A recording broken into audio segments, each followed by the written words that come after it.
declaration of the state of Israel. The third draft was done by 4 men. I am telling you, after that, the declaration follows, which were signed by 38 persons.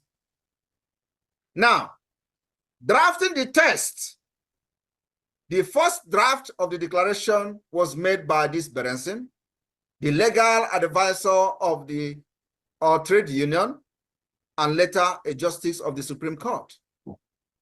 At the request of Pinchas Rosen, a revised second draft of the declaration was made by 3 lawyers, Abraham, and of course, another one, David Rames. A second committee meeting, which include David and many others, produced the final text. Today, Biafra government have what we call the Declaration Drafting Committee. Declaration Drafting Committee, headed by Bryson Okoma, Dr. Bryson Okoma. Exactly the same thing. Now you are seeing similarity in the state, in the pathway for this freedom and independent state of Israel. You have also seen similarity and the pathway to the declaration of the independent state of Finland. You are also going to see another similarity from another country when I'm going to mention them. This is to tell you, and when you look at this pathway, they are not the same. The Finland pathway to freedom and Israel pathway to freedom is not the same. But what we are doing has similarity with Israel, with Finland. And there are many more, which I'm going to tell you. What I'm using is called the multi-dimensional approach that Nigeria can never ever escape that. So we will make sure that if this fail, the other one will not fail. And if this one fail, the other one will not fail. And that's exactly what we are doing, because Nigeria is a complex country. Because of the vested interest of the world powers, it needed a very complex solution. And we found it. We found it. We have solved the mathematics and they found X. And they don't even know that mathematics is cooling in our fridge. So what we do is we are going one after the other to take the solution, the equation, what we use to solve this mathematics, and apply it to our everyday activities in the liberation of Biafra.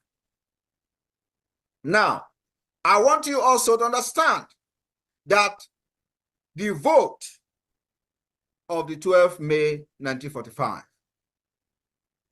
was convened to vote on the Declaration of Independence. 3 of 13 members were absent. They had 13 members to vote, and 3 of these 13 members were they were absent. And some of them were being blocked in besieged Jerusalem. The difference today is that we are not only in exile, we are also in the homeland. We have those, so when they tell you you are in exile, laugh at them. We have government in the homeland called the Biafra de facto government. When they mock you that, oh, these people are doing, of course, they are no longer laughing. That's why you see the increase of attack and propaganda against us, which I warned the Biafrans a few days ago. I said, there is going to be an increased propaganda in Nigerian media. Don't fall for it. And that's to see what's happening now, because they have come to realize that it's like these people are not joking. It's like these people are getting attention even in the United States. It's like these people are having, high level meeting with the United States Congress, United States government officials, and all that. This is no longer something that we should know. That's what you see happening on social media. Don't be distracted. I am not distracted. Actually, the more this propaganda comes, the more I get energy. So it is what is giving me energy is that propaganda. And once that propaganda stops coming, I will manufacture something that will make them to start talking. So what am I saying? The meeting started at about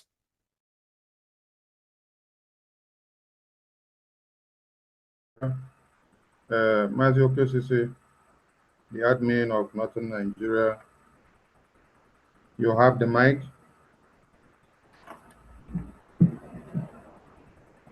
Mazio KCC. Thank you, sir. You have the mic. Yes, sir. This is a welcome address, please. No, first is your opening prayer first before you go to your welcome address. Yeah, we have a Reverend Pastor there. Also, Mazi also. Mazi, unmute yourself Please, again. Mazi, prayer. Okay, take us into the prayer. Am I coming out clear? Yes, we can hear you. Yeah, I create a dungeon to pray in the language of heaven this afternoon. Onye pụrụ ime ihe niile Chukwu nke na-adị ndụ ruo mgbe eji eji anyị akpọ oku oge n'oge awa anyị na-asị gị dịka anyị mgbakọ n'ime ihe kwesịrị ka anyị mee n'ọnọdụ nweta onwe anyị onye nwe anyị na-asị ka ị bịa were ọnọdụ n'anya amamihe zuru oke kwee onye nwe anyị ka anyị adịghị anyị ga na-achọ ka anyị ike chọta anyị na-arara ndị niile ndị bịaworo ma ndị nọ na mkpagbu ma ndị nọ n'ebe dị iche iche ma ndị nwụrụ anwụ anyị na-arara ha ncha na-atinye n'obe aka na-asị gị eze ebube were ọnọdụ ka mgbe ihe niile ga-emecha ka anyị nwee ọṅụ ka ọṅụ anyị zuo oke ihe ndị a niile ka anyị na-ayọ site n'aha Chukwu okike abịa onye nwe anyị ise ise ise. Thank you. Over to you. Thank you. Mazio KCC, over to you. Item number 3, welcome address. Yes, thank you. Am I coming out? Yes, we can hear you loud and clear. Yeah, with a welcome address. The Prime Minister, His Excellency, Mazi Simon Ekpa, was a man with truth and honest. No wonder the former president of the zoo, Olusegun Obasanjo, he said to his people that there's no need looking for this man called Mazi Nnamdi Kanu. There's no need. It's of no use because there is a dangerous weapon behind him. Please, if I may ask, who is that dangerous weapon? It's no other person than Mazi Simon Ekpa. That's why people in the north decided to give him a special name, Ikuku Amanonya. Please, sir, permit me to recognize the presence of my mentor, Mazi Success, the Vam pastor. Adambo Nandegede. Welcome. You are all welcome. My co-Biafrans, please join me and welcome our Prime Minister, Mazi Simon Ekpa, the Ikuku Amanonya. Please, sir, welcome. Thank you very much.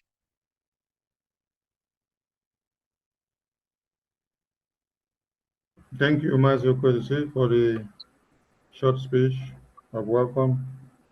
Then we go to item number 4, which is breaking of kola nut by every northern state of Nigeria zoo country. Over to you, Mazio KCC. Yes, we are going to hand the microphone over to our man of God, the Oso, for him to tell us, give us the kola. Mazi Oso, bye. Over to you. Very much. I want to do a little as my sister does by the shouting. And this time I am going to shout the same name that we have given him. Ikuku amanonya. Ikuku amanonya. Ikuku amanonya. Only why the Chekobadi, you must be kept by the law. That which you have started, you will finish it. Thank you very much. We don't have a physical kola nut here, but we have decided as the North that we will break the kola nut in the means of finance. Thank you very much. Permit us to do so.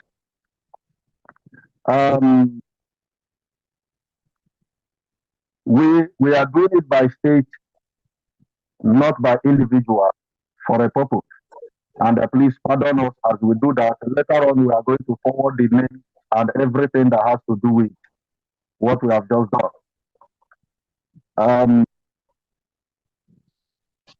I'm going to start with the first stage. I'm sure I'm coming out. Please, if I'm not coming out, tell me so that I will. If I'm not We coming can hear out, you. We can hear you loud and clear. thank you. Yeah. The first state in my list here is Kano State. Kano State. I'm going to be very slow in the amount so that those who want to write can write. Kano State wait, will be taking. Mazio Sebanji, if you have to call people's name, don't call full names. Only the first name is okay. Okay? No, I'm not going to call it. I'm not going to call any human being. I'm only going to call state. We gave it by state. Okay, Yeah. Thank you. With the name, we are going to call the name later, but I'm going to call by state. No human being will be called here. Thank you. Okay, thank you. Thank you. The first list I'll have here is Kano State. Kano State as a state will be taking the kola nut with a sum of 273,500 again, 273,500 again. Is that okay? Should I move to another state? Yes, continue. We can hear you. Continue. Okay. The second state is Plateau State. Plateau State is taking the kola nut with a sum of 184,000 again. 184,000 again. Number 3 state is Kogi State. Kogi State is taking the kola nut with a sum of 63,000 again. 63,000 again. Number 4 is Kano State. Kaduna State, I mean to say Kaduna State. Kaduna State is taking the kola nut with a sum of 50,000 again. 50,000 again. The next state is Benue State. Benue State is taking the kola nut with a sum of 23,000 again. 23,000 again. Then the next state is Nasarawa State. Nasarawa State is taking the kola nut with a sum of 200,000 again. 200,000 again. Then the next state is Taraba State. Taraba State is taking the kola nut with a sum of 65,225 again. 65,225 again. The next state is Federal Capital Territory. Federal Capital Territory is taking the kola nut with a sum of 200,000 again. 200,000 again. Another state is Kwara State. Kwara State is taking the kola nut with a sum of 15,000 AJ, 15,000 AJ. Then followed by Bauchi State. Bauchi State. Bauchi State is taking the kola nut with a sum of 18,000 AJ, 18,000 AJ. And then the last but not the least is Gombe State. Gombe State is taking the kola nut with a sum of 5,000 AJ. 5,000 AJ. So far, these are the states that has been able to remit or forward their breaking of kola nut. We are still waiting for others because we have covered the north and we are moving forward. Thank you very much. May the Lord bless you. Thank you, Mazi. Thank you. Thank you to all the northern states of the Nigerian zoo country. Thank you for making your voice heard. Thank you for making the entire world to know that Biafrans are everywhere, even inside FCT, Abuja of Nigeria. Thank you, thank you, thank you. Nothing admin, do you have something to say before we call on him? Okay, Susie. Sorry, before I hand over to you, sorry, I want to also remind you that we are together with our leader here. For some of us who don't know, leader is with us and we are threatened. Well done. Thank you, Mazi. Mazi, okay, Susie, you have something to Yes, say before we yes. call the Can we get a total? Mazi Ose, can we get a total for now? Mazi Ose, okay, sorry. I was too fast on that. We have a total. Are you there with me? Am I coming out? Yes. Yes. We have a total of 1,096,725 AJ. 1,096,725 AJ. Thank you.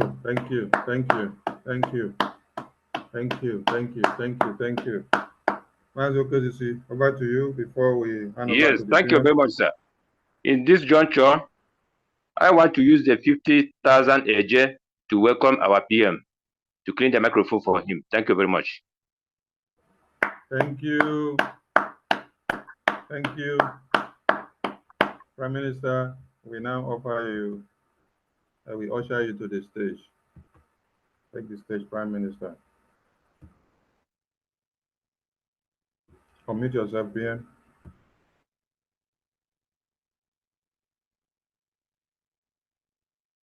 Thank you very much, fellow Biafrans in the northern Nigeria, the Biafra Liaison Office, northern Nigeria.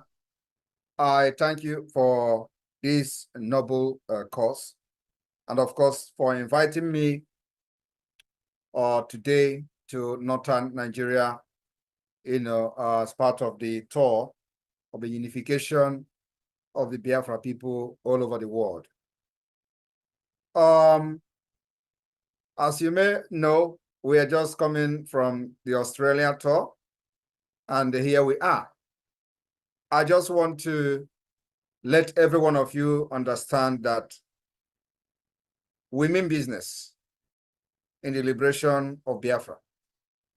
And for those of you who are taking risk in the den of lions, you are making history for yourself, for your unborn generation. My fellow Biafrans in the north,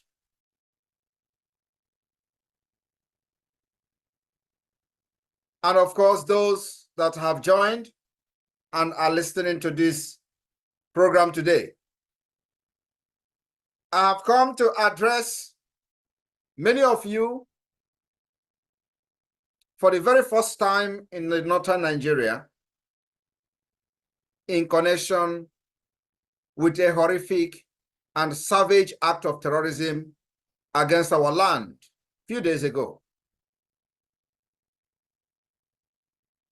We have seen on social media images, videos, including those who survived the attack against our students in their schools. This attack claimed life of dozens of peaceful, innocent students in their hostels. My fellow citizens of Biafra, this attack were also meted against our students and doctors, women, and teenagers. As usual, everywhere is silent. Have you not seen videos of the survivors that are on social media in pool of their own blood? But those castigating the Biafra government defense of Biafra land are all silent. What does that tell you? And of course, they are waiting for the Biafra defense forces to engage these terrorists before you will hear their national outcry of how we are killing people. The Biafra defense forces are fighting to save the life of those they have kidnapped. Many may be in a very critical condition. But I'm very, very confident and very optimistic that in the coming days, you will be seeing results and news that will be coming from the den of those terrorists. Because of the recent attack on Biafra soil, which we all know that is being aided by their counterpart accomplices in the Nigeria Terrorist Army Police and other agencies within Biafra land, in order to divert our attention from neutralizing and eliminating them. I have to tell them today that, unfortunately, our focus will not be diverted. Our focus remain on them because they are the genitor, they are the facilitator, they remain the accomplice, they abet, they aid, and they protect and shield these ragtag terrorists that are now on rampage in Biafra land. But one thing is certain. You see, this month of August will never be forgotten in the history of Nigeria and the Biafra struggle. We will engage these terrorists ruthlessly. And as you all know, the Biafra government has taken measures, additional anti-terrorism measures, anti-sabotage measures, which the government has adopted, and the result will be coming out in a few days or weeks to come. One of those measures being that from the 30th of this August, there will be no additional entrance of cows through the bushes and the border of Biafra land. 2, there will be no movement of cows, interstate movement of cows through the forest. If Biafra forces and if you violate this particular law and measures that the Biafra government have introduced in order to curb and fight these terrorists in our land, believe me, we don't ask questions and we don't have prisons. We do not have prison yard or facilities or correctional facilities. This is an official announcement that from the 30th of August, every movement of cows in the bushes are banned, completely banned. And remember that this pronouncement has never been made since the beginning of the liberation of Biafra. Even when the corrupt idiots were making their laws of the movement of cow and the terrorists and all that, which were never enforced, from the Yoruba land down to the Biafra land. Many of these fake people paraded themselves as representative of the people, has one point in time tried to ban the movement of cows, because these are terrorists who follows them. And all this while we have been observing, waiting for a moment like this, when they have attacked us, and the evidence is there. So, from the 30th of August. And I know that before... All right, wonderful people, welcome back to this wonderful channel where we bring you back-to-back updates and information as it is hot. In case you have not joined our social media handle, what are you waiting for? Kindly go ahead and subscribe, like, comment, share, and also remember to on your notification button so that whenever our news drop, it will be the first we'll collect them. Let's go down to the news proper as it is hot. You don't share for the obodo. The insecurity in Nigeria has gotten out of hand as bandit has seized vehicles belonging to soldiers. The topic says Nigerian army vehicles seized by bandit kingpin Bello 2G. For bandit to the seize soldier vehicle. Now him be say people wey be say they for the they know they save because as they be if bandit fit seize soldier vehicle, now him be say one day bandit go even become president or even seize president and take over the country. Meanwhile, let's go down to the full detail of the information as they go. You know, Shella, bandit kingpin Bello 2G and his gang were seen in a video gyrating after taking over the Nigerian Army Armored Personnel Korea. Daily Post reported that according to a counterinsurgency and security expert in the Lake Chad region, Zazazola Makama 2G and his men also took over lots of ammunition from the military.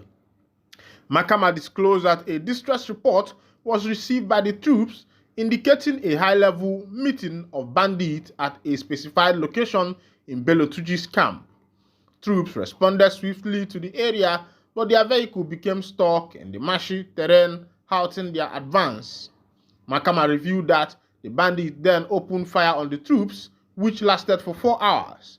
Due to the weather condition, heavy rain throughout the day, air support was unable to arrive promptly, allowing the bandits to enforce their position. The troops attempted to use the other MRAP to pull out the other one, but it got stuck in the mud too. Another team of troops were reinforced to the scene, but before their arrival, the situation became overwhelming for those holding the ground as they could not pull out their 2 MRAPs. The troops withdrew, leaving behind the vehicles. No fatality was recorded in the encounter. Hours later, 2G and his boys appeared in the scene, shooting in the sky, screaming that they dislodged the troops and took their vehicles, he stated. As of the time of filing the report, the Nigerian army is yet to respond to the incident. This will tell you what the country has become, where the country is going. They say they collected Nigerian army armored vehicle, but on the process there was no casualty. And when I see that information, I say, who na they deceive? Who na they deceive? Oh, who na they deceive? If soldiers don't they sell armored car to the bandits, may they just tell us?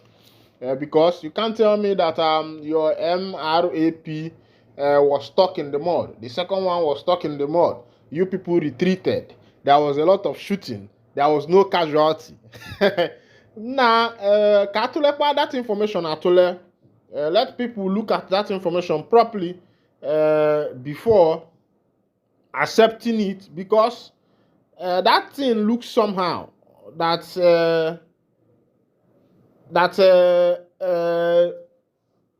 bandits attacked army, took 2 armored vehicles without any casualty. You don't shell up for the Obodo for inside Biafra land this Monday morning.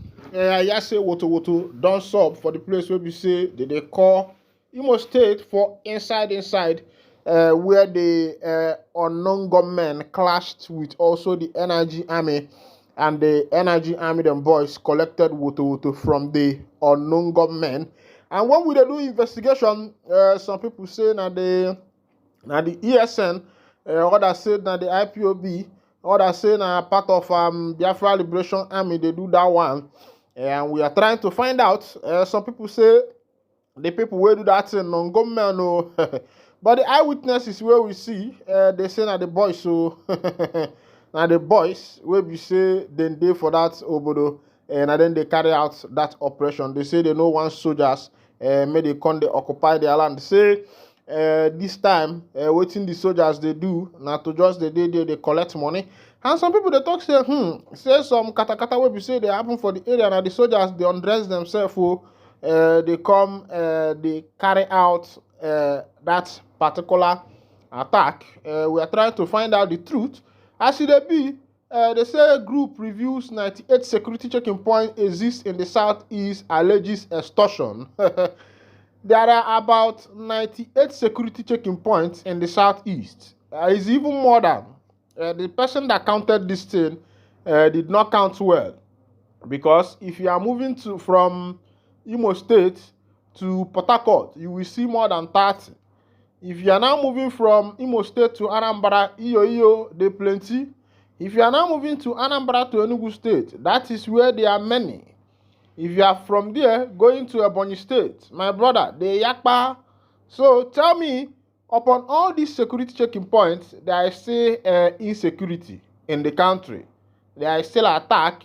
The thing is that the people have not been able to tell us who is behind all the insecurity that we are facing in this country, because people say that a river does not pass through the forest without bringing down trees. A group under the aegis of Igbo National Council worldwide has revealed that about 98 security checking points exist in the 5 states of the southeast region. It also lamented what it described as incessant harassment and extortion from citizens and motorists by the security personnel manning the checking points. In a press statement issued by its national coordinator, Chilos Gossent, he revealed that Abia State topped the list with 37 checking points, followed by Imo State with 23 checking points. It further revealed that Anambra and Enugu have 15 checking points each, as Ebonyi came behind with 8 checking points. The press statement said that the research was carried out by the Directorate of Human Rights Protection, a research department of the Council with the mandate of checking human rights violations by various security outfits in the region. It further stated that the Council was propelled to embark on the task following a series of reports from members of the public on the humiliation they were encountering in the hands of security personnel on a daily basis.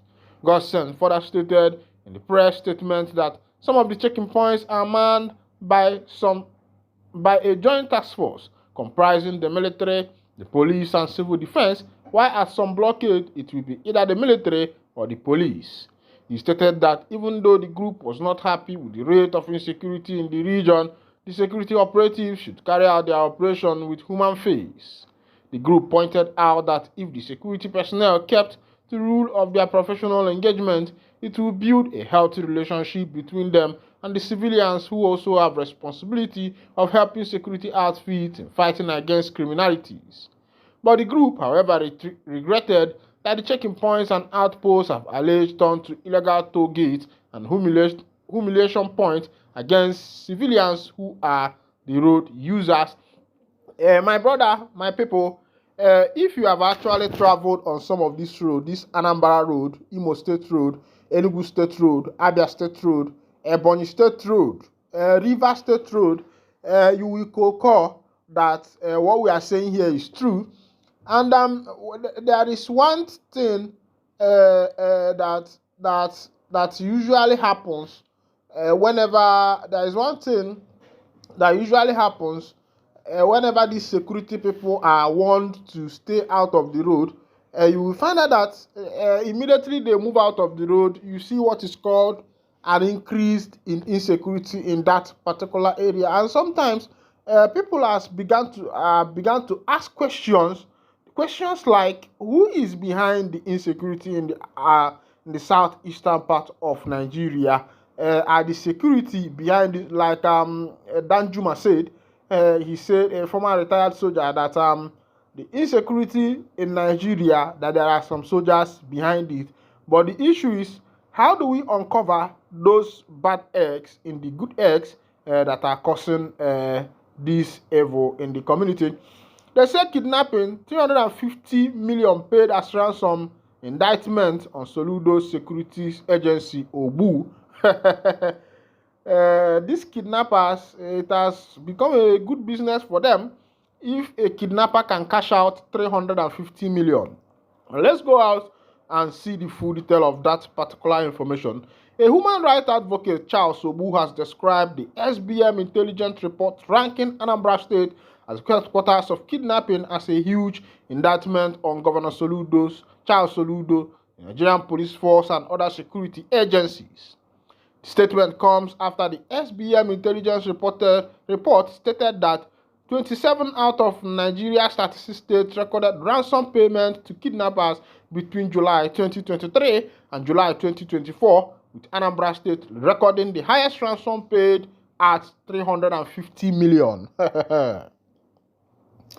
Reacting to the development, Obu lamented that there is hardly a day that someone is not kidnapped in the state, including clerics, businessmen, and students.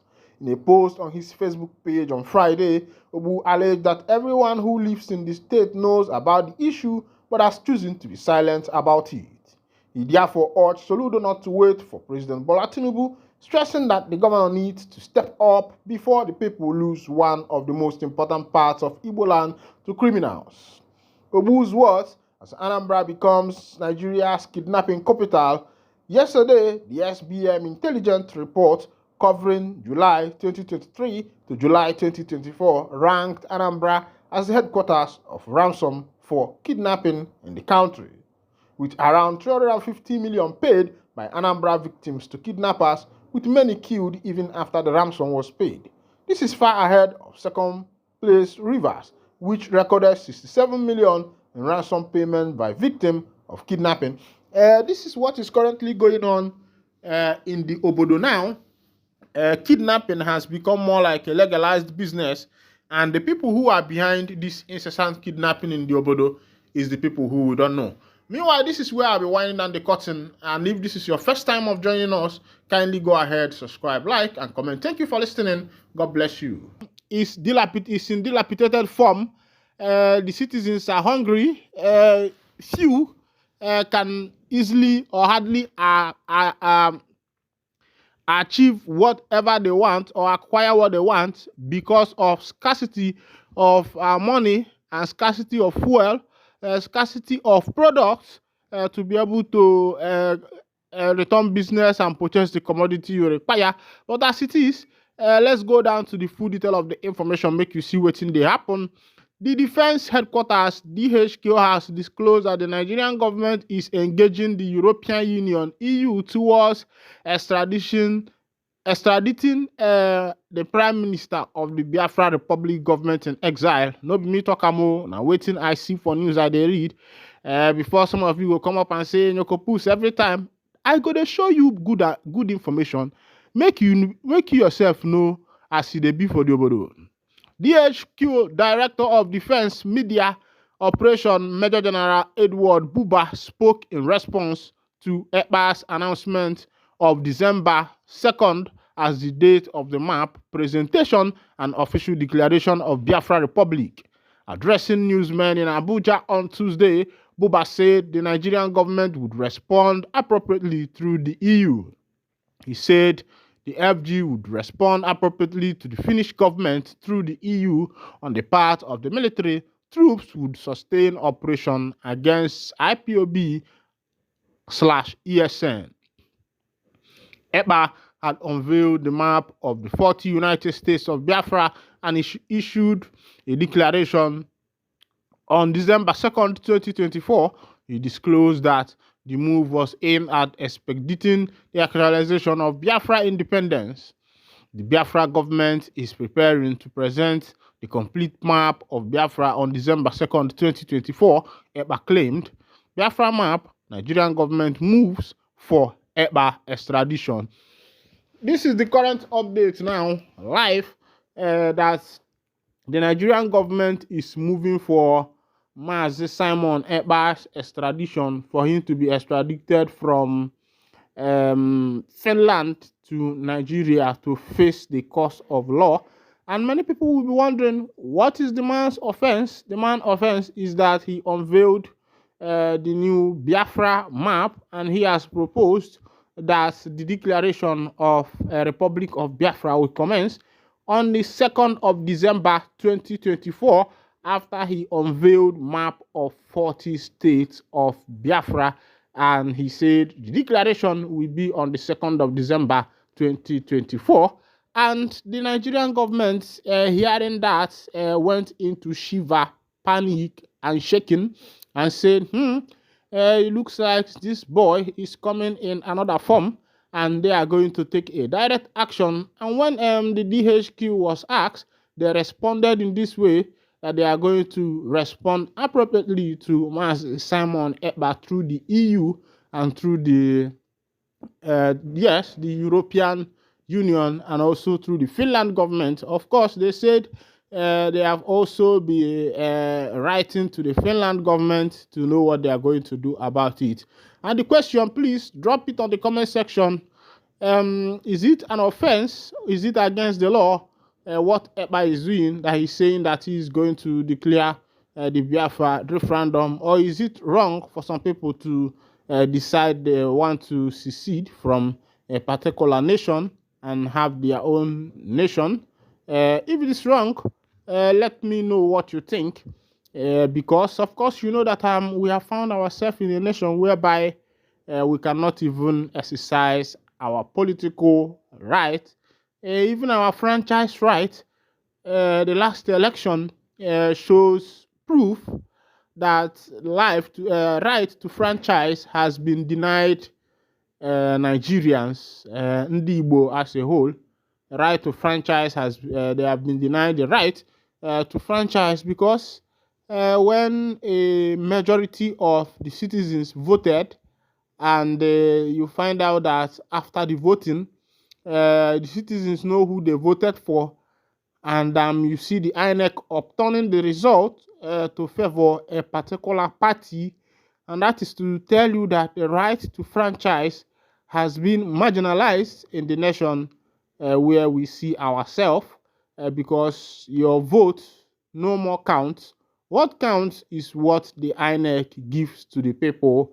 And once 200 million is delivered, INEC will deliver your judgment. Who knows what is going to come on the upcoming election of the 2027.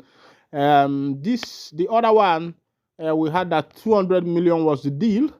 The upcoming one could be about maybe 400 million, or maybe 7 to 1 billion for the deal. Of course, you know that the upcoming election is going to be hotter than the past, but as it is, and my question is, the Nigerian NIG government, how are they going to achieve this particular dream of extraditing the Prime Minister of the Biafra Republic government in exile, Mazi Simon Ekpa Nwanjoko, to Nigeria? Now, Ekpa wrote on his Twitter handle in response, he said, and I read, "This is corruption of the highest order.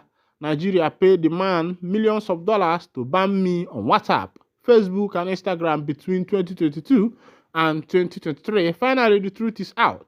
But I must thank him. Actually, he pushed me into establishing a new social network app called Freedom Stream, which will be launched next month. So everyone should watch out for the new app that has all features of Facebook, YouTube, and WhatsApp and Telegram combined. That's where you will have freedom of speech." Of course, Ndigbo as a whole will never cease to amuse me. because I'm proactive in nature. And I think what suits Igbo people is equally to have their own nation, because if you watch the culture, tradition of Ndi Igbo, you will find out that these Igbo people behaves in a different way. Their behavior is different. Their approach to the environment, their approach to things and matters are quite different. Their approach to the way they do things are different. The approach is very, very, very different to things and issues of life. Even if you compare where the Igbo people are living, if you go to Igbo community, Hausa community, and Yoruba community, you will tell the difference. You don't need a soothsayer to tell you that Igbos are developers, because if you give them a place, before you know it, 4-story building, 5-story building, 6-story building, development has started coming in. But if you give the Hausa as a place, they call it Hausa. Next 100 years, that a good business. One thing about Hausa people is that they bring in business, a lot of business, but that place will still remain underdeveloped. The same thing goes with Yoruba people. Yoruba people can be there, live in your house, but what they know is that when they are getting the money, they are going back to their place to invest. Meanwhile, Igbo man goes back to his place to invest, but first of all, he prefers having comfort where he lives before moving back home, because nya ka ndị be anyị ji tụọ inu si na ebe onye bi ka ọ na-eme gịnị, nya bụ ebe ka nya bụ onye na-awachi, maka na ebe ibi ka ị ga na-awachi, maka na ada agbalụ anaghị ara isi aka ụmụnne m wee jee na-agba ofu. Ekenekwa m unu wee na-asị na ụgwọ kwanakọra n'ọnụ. Ndị ife ọma na-adị mma, ndị ife anyị na-eme na-adị mma. Nnasị o, if this is your first time of joining us on this wonderful channel, biko kindly go ahead and subscribe, like, comment, share, and also remember to on your notification button so that whenever our news is dropping, you go be the first. We will collect them. Maka na ndị be anyị si na nwanne bụ ife, onye libe nya ma gịnị nya nyekwanụ nwanne ya, onye na-eli nya na-enye nwanne ya, maka na nwanne bụ ife. Ekene m ụmụnne m o, ekene m unu si na ngo onye ji ekonye akwanarịkwana ya, si unu na anyị na-agụnụ onye gbuo n'aka nụ ya gbute, onye gbuo n'aka ekpe ya gbute, onye gbuo ya gbute. Ekene m unu ya.